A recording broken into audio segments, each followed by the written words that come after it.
आज की कहानी दिल्ली की ही है। बात 30 जून की है। 30 जून को दिल्ली के मोहन नगर इलाके में एक 75 साल की महिला रहती थी, कविता। उनके बेटा और बहू किसी की डेथ हो गई थी फैमिली में, तो वो दोनों चले गए थे दिल्ली से बाहर हरियाणा। घर में अपनी बुजुर्ग माँ को छोड़ गए थे। 75 साल की, नाम कविता था। इसके बाद बेटा और बहू 3 तारीख को घर लौटते हैं दिल्ली। जब वो घर लौटते हैं तो बड़े हैरान होते हैं, देखते हैं कि घर के बाहर ताला लगा हुआ है, लेकिन वो ताला उनका नहीं था, क्योंकि बेटा और बहू वहीं रहते थे। जब भी ये लोग तीनों बाहर जाते तो वो अपना ताला लगा कर जाते थे, वो ताला नया था। अब उन्हें बड़ी हैरानी होती है। इसके बाद किसी तरह वो ताले को तोड़ते हैं, घर के अंदर दाखिल होते हैं, देखते हैं माँ है नहीं।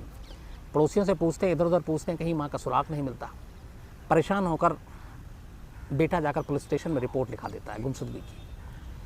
पुलिस आती है, पड़ोसियों से, तमाम लोगों से बात करती है, ये भी पता करती है कि उनकी तबीयत कैसी थी, बाकी चीज़ें सब कुछ ठीक। घर में कोई लूटपाट हुई तो बेटे ने सारी, बहू ने तलाशी ली, घर में कोई ऐसी चीज़ गायब नहीं, सब जगह अपनी, सभी चीज़ें अपनी जगह थी। तो सवाल ये था कि वो बुजुर्ग महिला गायब कहाँ हो गई। पुलिस ये सारी चीज़ें तफ्तीश कर रही थी और कुछ ऐसा सुराग मिला नहीं। तभी अचानक उस घर में मौजूद एक सिपाही की नज़र उसी घर में रखे एक फ्रिज पर पड़ती है। वाइट कलर का ये फ्रिज, सफ़ेद रंग का। उसमें ऐसी कोई चीज़ नहीं थी जो किसी को चौंकाए, लेकिन वो करीब से जाकर देखता है तो उस फ्रिज के ऊपर खून की बूंदें, तब बूंद भी पूरा नहीं कहेंगे, बहुत मामूली सी, एक तरह से छींटे जो थे, 2-3 स्पॉट थे। उसने बहुत करीब से देखा, अपने सीनियर अफसरों को बोला कि मेरी नज़र और तजुर्बा ये कहता है कि ये ब्लड है। और वो सूख चुका था और चिपक चुका था। सीनियर पुलिस वाले आते हैं, वो देखते हैं और वो भी पहचान जाते हैं पहली नज़र में कि ये खून के ही छींटे हैं। अब पुलिस और वहाँ पे मौजूद लोगों को एक अनजाना सा खौफ आता है कि मामला कुछ गड़बड़ है। बेटे और बहू भी घबरा जाते हैं जब पुलिस वाले बताते हैं कि ये फ्रिज पे खून का निशान है, क्या पहले से था। वो बताते हैं पहले बिल्कुल नहीं था, और बाकी पूरा घर नीट एंड क्लीन, बिल्कुल साफ़ सुथरा। अब पुलिस को लगता है कि कुछ ना कुछ गड़बड़ है। इसके बाद पुलिस अब आसपास के सीसीटीवी फुटेज को खंगालना शुरू करती है। कोई कामयाबी नहीं मिलती, लेकिन फिर अचानक एक घर के सामने से मिला हुआ सीसीटीवी फुटेज पुलिस को चौंका देता है। उस सीसीटीवी फुटेज में पुलिस देखती है कि सुबह 6:45 पर 1 जुलाई, 1 जुलाई की सुबह 6:45 पर इन्हीं बुजुर्ग महिला के घर से 3 लोग निकल रहे हैं, बल्कि 2 लोग निकल रहे हैं और एक बाहर खड़ा हुआ है। एक मेल है और एक फीमेल, और उनके हाथ में 2 बड़े बड़े बैग हैं, और जो देखने में वजनी लग रहा है क्योंकि उस बैग को वो घसीट रहे हैं। घसीटने के बाद वो उसे रिक्शे पे रखते हैं और वहाँ से निकल जाते हैं। थोड़ी देर के बाद उनमें से मेल फिर वापस आता है, घर के अंदर जाता है और फिर एक बैग लेकर निकलता है, और फिर उसे घसीटते हुए बाहर आता है, रिक्शे पर रखता है और निकल जाता है। अब ये भारी बैग 1 जुलाई की सुबह उसी घर से लेकर निकलते हुए सीसीटीवी कैमरे में कैद। पुलिस को मामला गड़बड़ नज़र आता है। अब इसके बाद पुलिस तफ्तीश शुरू करती है। पहले तो वो मेल और फीमेल कौन, अब पुलिस पड़ोसियों से पूछताछ करती है।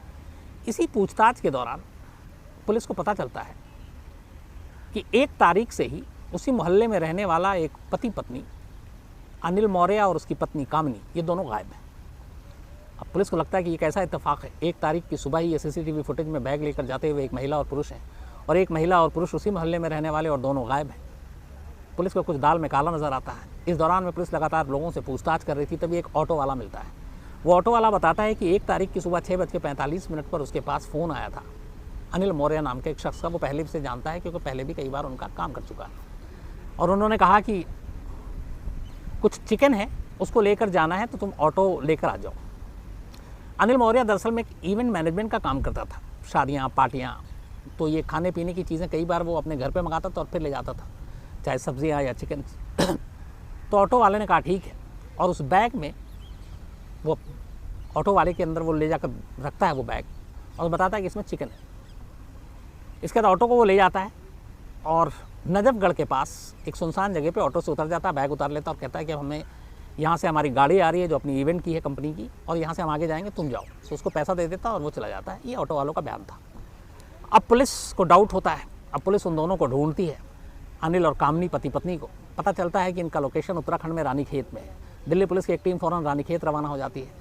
लेकिन जब वो पहुंचती है तब तक वो दोनों वहाँ से निकल चुके थे। इसके बाद फिर से उनके मोबाइल को सर्विलांस पे लगाया जाता है, इधर उधर तलाशी होती है, फिर पता चलता है दोनों बरेली में हैं। इसके बाद पुलिस की टीम यूपी बरेली पहुंचती है और इत्तेफाक से मुखबिर और मोबाइल सर्विलांस के ज़रिए दोनों पति पत्नी पुलिस के हाथ लग जाते हैं। अब अनिल मौर्य और कामनी को लेकर पुलिस दिल्ली वापस आती है, उनसे पूछताछ होती है।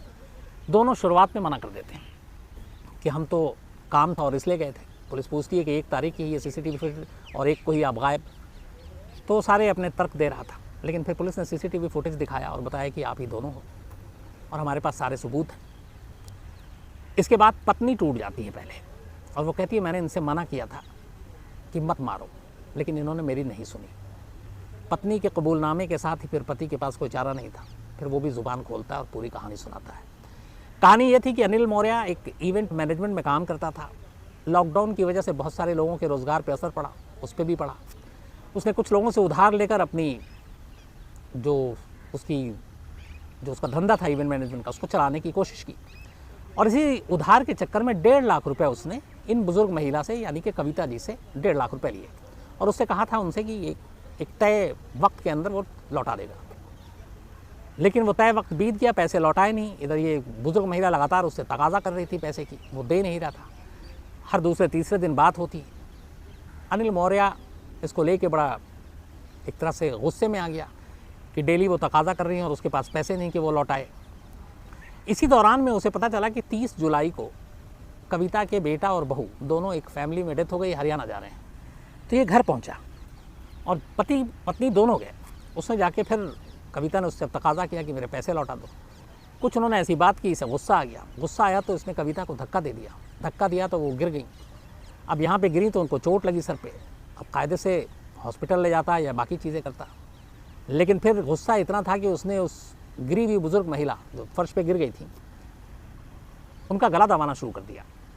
कामनी अनिल मौर्य की पत्नी का कहना है कि वो अपने पति को रोक रही थी कि मत मारो, पैसे लौटा देंगे, पर इतना गुस्सा में था वो कि जब तक वो अपनी पत्नी की बात सुनता या पत्नी उसे रोक पाती, वक्त बीत चुका था। गला दबाने से कविता जी की मौत हो चुकी थी। अब जब मौत हो गई तो दोनों घबरा गए।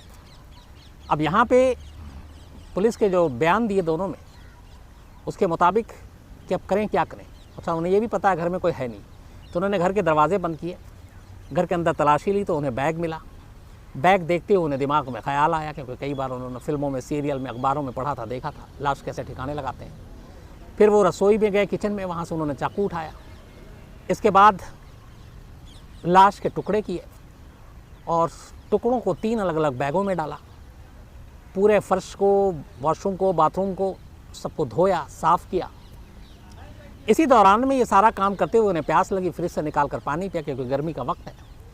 और उसी फ्रिज से पानी पीने के दौरान कुछ खून की बूंद की छींटें फ्रिज के दरवाजे पर रह गई। अब उन्होंने बाकी चीज़ें तो साफ़ कर दी, फ्रिज के उस दरवाजे को नहीं देखा और वो धब्बा छोड़ गया। इसके बाद ये लोग रात को अपने घर लौट आते हैं। आने के बाद सो जाते हैं। अगले दिन सुबह ये उठते हैं, 6:45 के करीब घर में जाते हैं। पहले से ही बैग में 3 बैग में सारी लाशें उन्होंने पैक कर रखी थी। उसके बाद वहाँ से एक रिक्शे पे बैग रखते हैं। ऑटो वाले को फ़ोन कर दिया था, ऑटो वाला गली के दूसरी तरफ मिलता है और वो बताते हैं कि वो काम पे जा रहा है और चिकन है इसमें बैग में। और उसके बाद वो वहाँ से ले जाकर नजफगढ़ के करीब एक सुनसान जगह पे ऑटो वाले को रोक देता है। कहता हमारी गाड़ी आ रही है कंपनी की, अब तुम जाओ, पैसे देता। ऑटो वाला चला जाता है।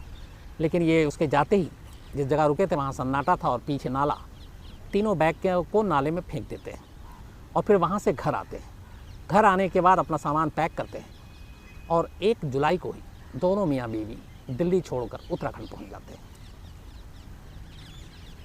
खून के कुछ छींटे और CCTV फुटेज, ये 2 ऐसी चीज़ें थी जिसने पुलिस को कातिल तक पहुंचाया। लेकिन पहला सबूत वो खून के छींटे थे जो फ्रिज के दरवाजे पर थे। अगर वो पुलिस की नज़र न पड़ती तो शायद पुलिस ये कि बुज़ुर्ग महिला हैं, कहीं चली गई होंगी, याददाश्त नहीं होगी, वक्त बीतता जाता। और जितना ऐसे केसेस में वक्त बीतता है, सबूत और बाकी चीज़ें बेकार होती जाती हैं। लेकिन यहाँ पर एक पुलिस वाले की पारखी नज़र फ्रिज पर पड़ी और खून के बूंदों ने पुलिस को एक्टिव किया और CCTV फुटेज ने बाकी का काम किया और इस तरह से एक केस सॉल्व हुआ।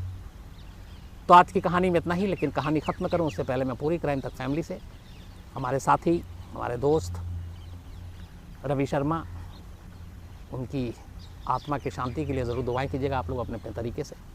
और उनके परिवार को एक हिम्मत मिले, सहारा मिले, क्योंकि एक 2 बच्चे छोटे हैं। और मैं रवि शर्मा की शादी में भी गया था, तो वो सारी चीज़ें, सारे मंज़र और शादी की रात भी मुझे याद आ रही कि हम लोगों ने कितनी मस्ती की थी। लेकिन अब सिर्फ ये यादें हैं, कहानी है, और तो कुछ है नहीं। तो दुआ यही है कि ऊपर वाला उसे हमेशा अच्छा रखे।